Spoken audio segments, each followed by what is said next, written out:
ঠাকুরগাঁওয়ে বিএনপিতে যোগদান করেছেন ১.৫ শতাধিক পরিবহন শ্রমিক। বালিয়াডাঙ্গি উপজেলা মোটর পরিবহন শ্রমিক ইউনিয়নের সভাপতি বজলুর রহমানের নেতৃত্বে তারা আনুষ্ঠানিকভাবে বিএনপিতে যোগদান করেন। বুধবার বিকেলে পৌর শহরের কালীবাড়ি এলাকায় বিএনপি মহাসচিব মির্জা ফখরুল ইসলাম আলমগীরের নিজ বাসভবনে নবাগত শ্রমিকদের বরণ করে নেওয়া হয়। এ সময় জেলা বিএনপির সভাপতি মির্জা ফয়সল আমিন ফুলেল শুভেচ্ছা জানিয়ে তাদের উষ্ণ অভ্যর্থনা জানান। অনুষ্ঠানে জেলা বিএনপির সভাপতি মির্জা ফয়সল আমিন বলেন, আজ যারা বিএনপিতে যোগদান করেছেন তারা মূলত আমাদেরই মানুষ। দীর্ঘ ১৭ বছরের নির্যাতনের কারণে তারা কিছুটা বিচ্ছিন্ন হয়ে পড়েছিলেন।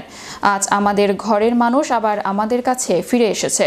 এতে আমরা আনন্দিত ও গর্বিত। তিনি আরও বলেন, পরিবহন শ্রমিকদের এই যোগদান আগামী দিনে বিএনপির আন্দোলন ও সাংগঠনিক শক্তিকে আরও সুদৃঢ় করবে।